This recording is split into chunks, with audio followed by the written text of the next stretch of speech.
Hey, Drywall Repairman here. Here was a patch someone pushed against the wall. We're not going to cut this out, but we are going to clean up the fracture, tape the fracture and fill it in, and then do texture. But let's go ahead and get started on this. First thing we're going to do is plastic off the area and go from there.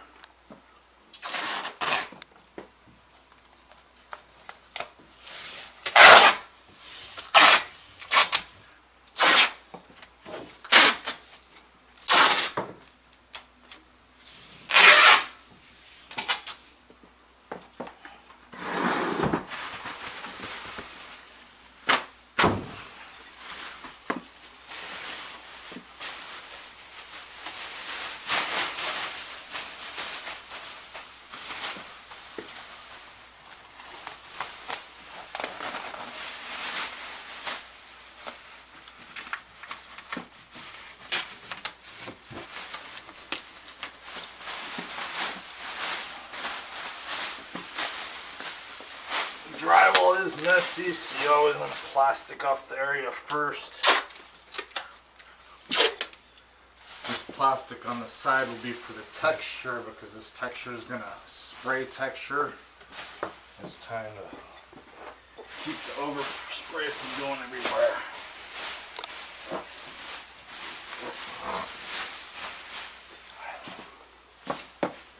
Alright, so the fracture. I guess better lighting.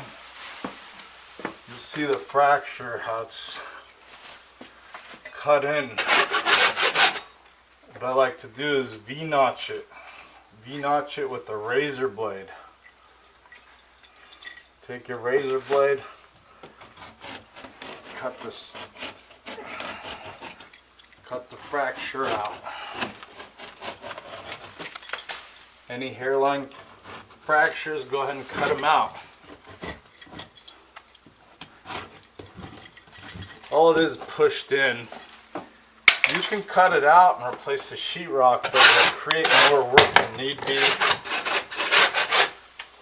Also, if possible, take a piece of your drywall out for the paint match. This makes a good paint match, so always keep a piece of that if you need it.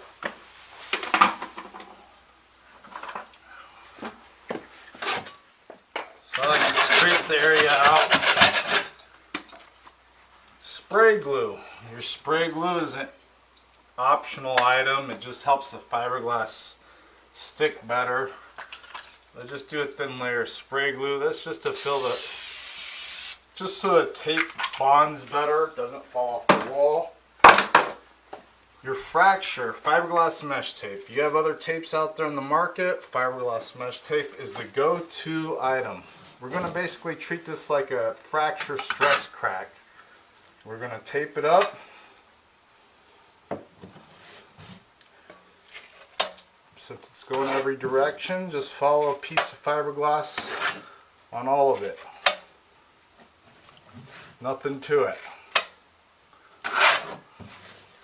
Like I said, you could have cut out a big square area and patched it in, but it's just literally just pushed in area. So we're just going to fill it in like a normal patch, and then we're going to go ahead and texture it with a spray splatter. So let's go ahead and mix some mud. We're going to do a first coat mud on it.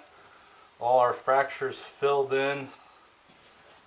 We don't need our hanging tools, so now we're going to start the mudding process. First coat. I like to put my hanging tools, since I didn't have no hanging tools. I need fresh water. It's a new job, so we're going to get fresh water. You need fresh water for muds. There's a hose hook up here, so I got lucky.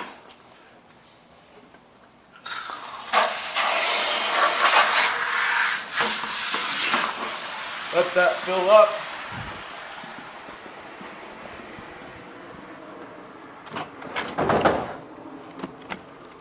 We're using hot muds, first coat mud with a hot mud.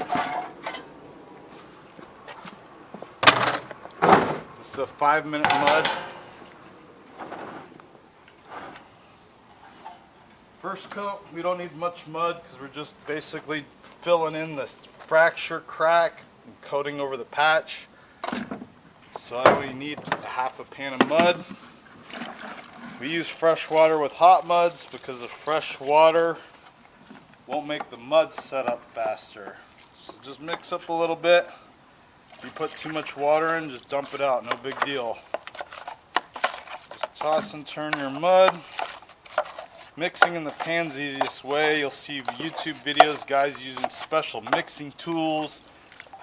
I even seen a guy using a gravy mixing tool, but just use a 6-inch knife. You just want to mix it up thoroughly. It is a first coat mud, so we want it mixed up thoroughly, no clumps, real heavy first coat mud. Once you get all the mud mixed in, go ahead and coat your patch quickly before the mud sets up. I'm using a 12-inch knife to coat, so 6-inch knife and a 12-inch knife go-to for any coating. Some guys like to use a 10-inch knife, 14-inch knife. Just get yourself a 10 or 12-inch knife and a 6-inch knife and a pan, and you're good to go for most projects. So let's go ahead and go inside and get that fracture pre-filled and first. So I like to strike in the tape so the mud gets inside the channel that we V-notched with the razor. So we're basically pushing the mud to get inside the gap. I just use my 6-inch knife and I'm striking it in. Now I'm pushing the mud in. Pushing the mud in.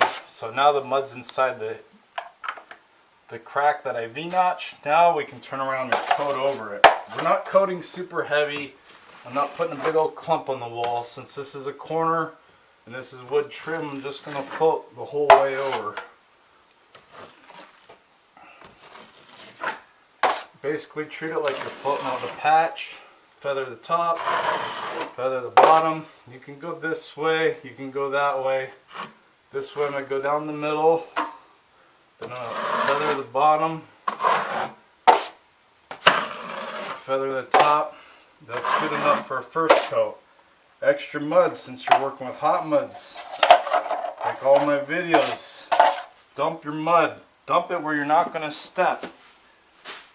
You don't want to step on this wet mud and track it through the house, on the tile, on the carpet. So always dump it in an area you won't bother. If you don't want to forget, just put a piece of plastic over it. Now let's go wash your tools. This is a 5-minute mud, so it'll take 5 minutes to set up. So that gives you time to clean up your tools. Let this set up. By the time we clean up our tools, come back in here, it'll start. Here I got lucky. I got a wash-up area, a hose. If you don't have a wash-up area, you're going to have to use your bucket and sponge. Nice washout area is always preferred with a nice garden hose. Clean up your tools right away. You don't want this mud drying on your tools because it'll set up like cement on your tools, and then you're going to have to scrape them and sand them and clean them up. So it's easier to clean your tools right when you're done coating.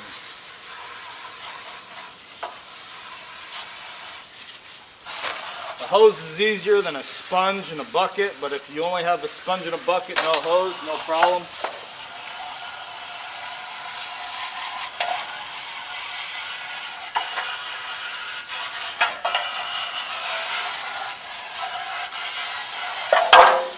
I like a hose because I can wash my hands, get this mud off your hands. You don't want it on your hands.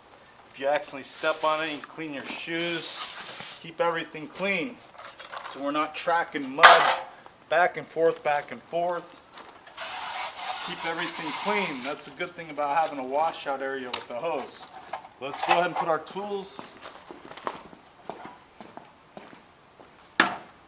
While we're letting that first coat set up, we can go ahead and get our texture ready. This is a spray texture. So with the spray texture, I use my joint compounds. I always put water on top of my joint compounds because I cap the mud. If you don't know what capping mud is, I have previous videos.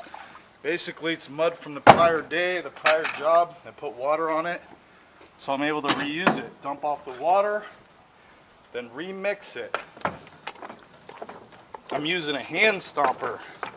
Hand stompers are easy to work with in the field because they don't have to run power, pull out drills, mixers, all these tools. The mud's already mixed up, so I'm just creamy, nice creamy mud.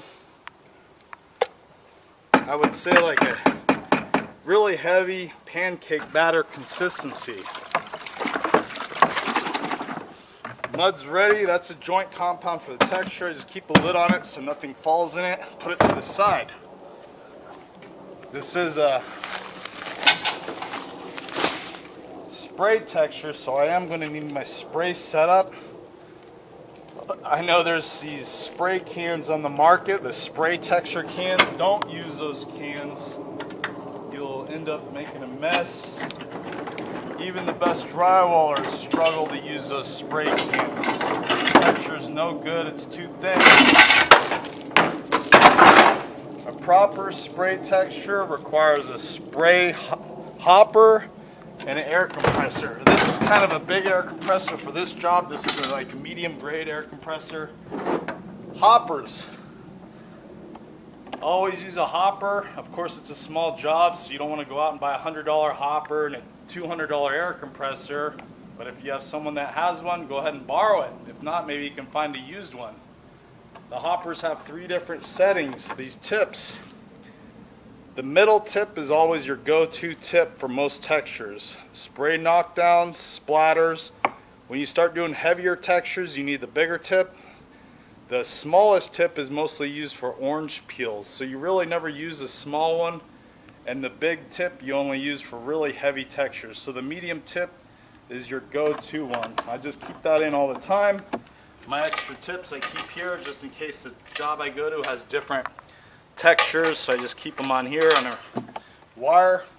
Your hopper though, when these things sit, I had it sit and I had it sprayed with WD-40 lubricant, so you want to wash all that out before you put mud in it.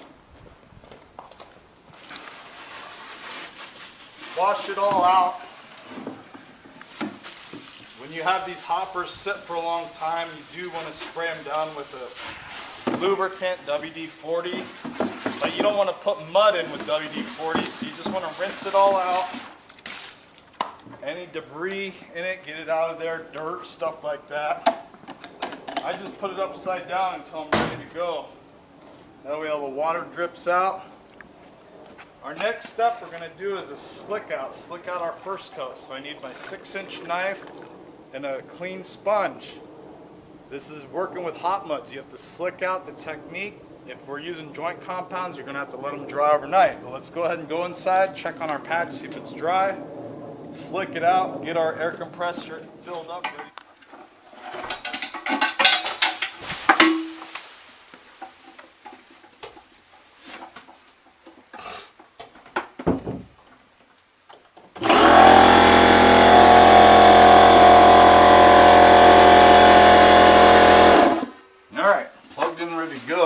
Your patch. See, it's not fully dry, but it's starting to set up. This is when you want to work with the texture or the mud. Your edge, you want to get rid of this edge with the sponge. That's the most important, so there's not a sharp edge. So what I like to do is get rid of the edges, any angles, and just kind of go over it. Now I'm going through and I'm troweling it down. I'm pushing down inside that fracture. It's pushing the mud into there, and you're basically taking off any extra mud. If you slick it out correctly, it's almost like a second coat that you're doing. It's not going to be perfect because this is just the first coat that you're messing with. Any deep areas, the extra mud on your knife, you could fill it in with that. You can also go the opposite direction that you coated in, any direction. I get rid of the edge again. Looks good. Your extra mud on your knife, get rid of it. Dump it. Alright, we're going to let that set up, and the time it's setting up, we're going to go mix a second coat. Second coat this whole patch, and do the same thing. Let the second coat dry, slick it out. And if it's still deep, we can do a third coat. If it doesn't need a third coat, then we can turn around and do a texture. But let's let this fully set up and go mix a second. Alright, back at the water bucket. Clean your sponge, get that first coat, slick out mud off there. Clean 6-inch knife. Our stomper, we don't need it anymore, so go ahead and clean it up. This is the beauty of using a bucket, clean water bucket. Of course, I said use clean water, that's okay. We can get it dirty for the second coat. Might even help the second coat dry faster since it's a small patch. If your water is really dirty, you can go ahead and dump it and get some fresh water, while we can still work with this mud. Second coat mud, same thing. I'm doing a 5-minute mud. It's a small patch. Notice I threw away a lot of extra mud when I did a first coat, so I'm just going to mix a little bit of second coat mud. It's just enough to do a tight coat over it. Joint compounds are different. You kind of put that mud on heavier because the joint compounds shrink back. Hot muds don't shrink back, so you don't want to put a big hump on the wall. Same thing here, mix it up. If you didn't put enough water in, go ahead and just add more. You could add it or dump it. Too much, dump it. Not enough, add a little more, no big deal. Just mix it up nice, and you're not slopping around making a big mess. You're going to try to keep the water and materials in the pan. If you're a messy worker, you can put plastic underneath you or get a mixing area under a tarp or something like that. This is a second coat, so it's not going to be as heavy as the first coat. Nice and creamy. Sometimes you can turn the pan, get the edges real good in the pan, get the corners, get it all mixed up thoroughly. It's not as heavy as the first coat, it's just a little thinner. If it's still thick, you can sprinkle in a little water, mix it more just to make it a tad bit thinner. If it's too thin, you want to add some material. You don't want to just soup.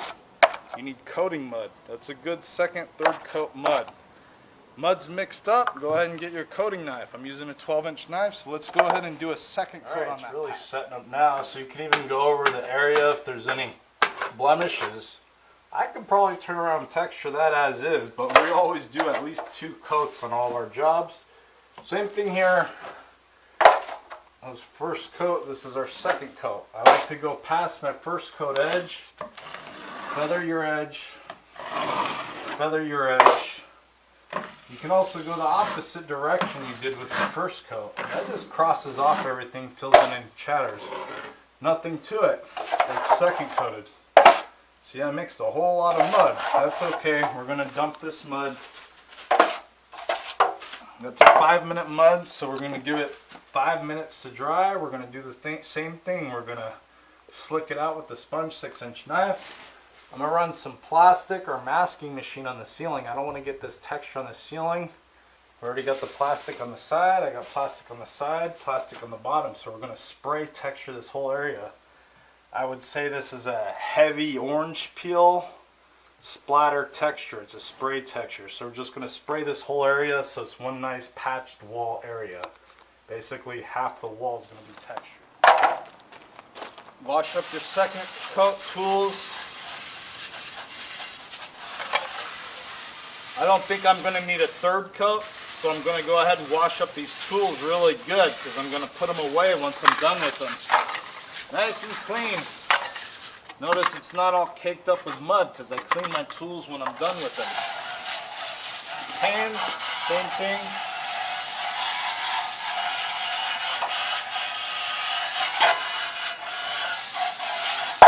Any mud in the washout areas, you can just kind of thin it down with water and make it disappear.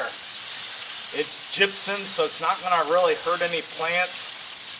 Any white residue, you can follow through and rinse it off with water. It is water-soluble materials when it's wet, so it's easier to do it while the materials are still wet. I don't need my coating knife. I don't need my pan. I will need my 6-inch knife for the next step. I'm done with my pans and knife, so I'm going to put those away for now to get them out of the way. I don't need any more coating mud, so I keep a lid on my hot mud so no water dropping in. I'll need a sponge, and then we're going to do the texture. A lot of guys have special texture stands for their hoppers so they can dump mud in, but look at there. That texture stand is free. This is a splatter texture. It's not a knockdown, so I like to strain my muds. So I do carry a strainer. It's kind of a spaghetti strainer. What that does, it kind of strains the mud. It gets any boogers, because even though the mud's mixed up, sometimes you'll get boogers and clumps in it. So what the strainer does, it strains out any boogers and clumps, so when you spray the texture you don't get little rocks and blemishes in your texture because you strain the materials. It's a heavier mud.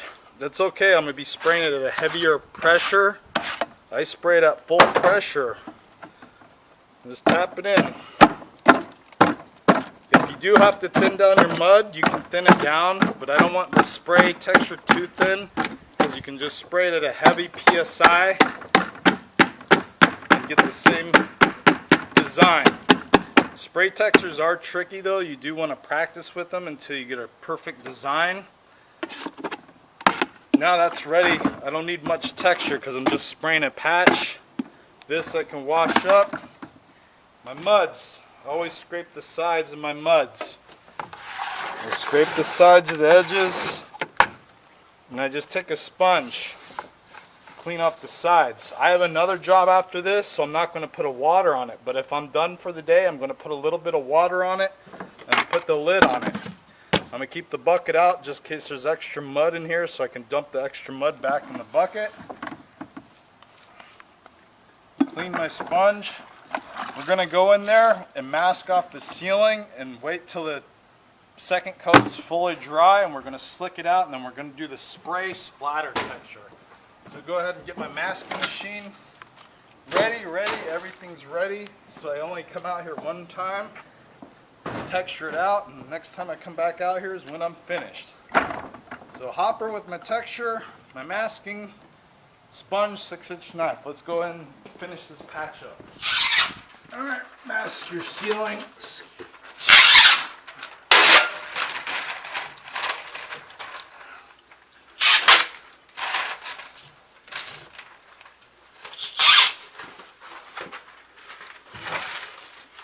Ready, make sure it's full of air. Turn it on, fill up the tanks with air.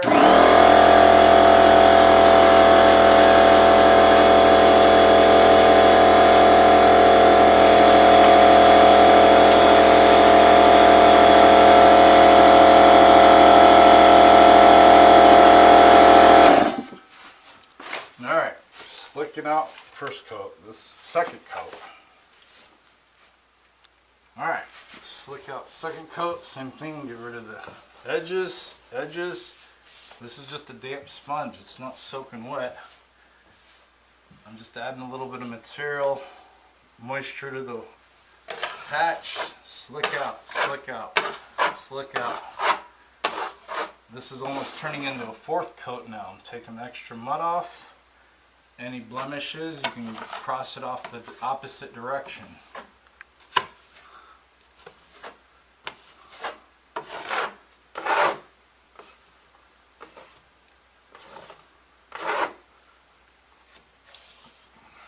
Take your extra mud.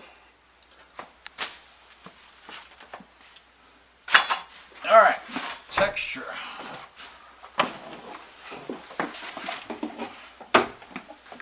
Hopper, spray hose. I like to turn it on full blast and spray a little bit of texture on the plastic to dial in your area until you get the consistency you're looking for. Try to match what's on the wall. This one's going to need higher pressure, so opened up more.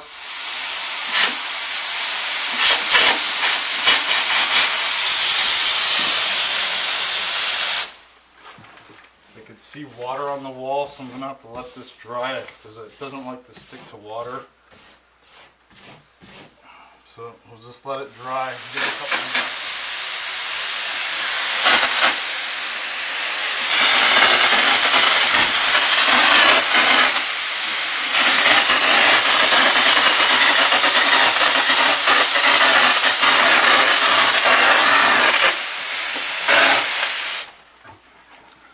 As you can tell, I sprayed this and it's really heavy. If you're not happy with your spray work, better now than never, take it off.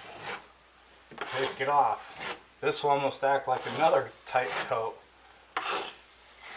I'm going to have to turn up the pressure more on this or thin down the mud to get a thinner texture.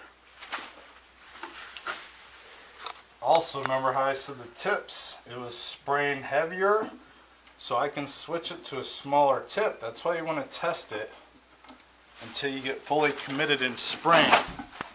So now I'm going to switch it with the small tip that we hardly ever use, but we're going to use it on this one.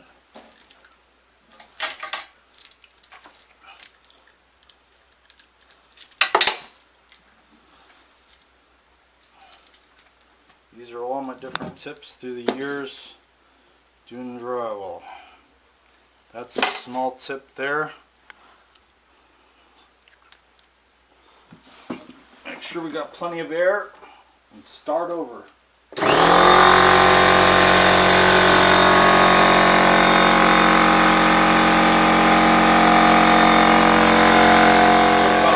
going to try the smaller tip to get a smaller dot. That one was spraying a little heavy. Because the mud was heavy, I could have thinned down the mud, but instead I'm going to switch out the tip. Same thing here, full pressure, test it on the plastic. That's better.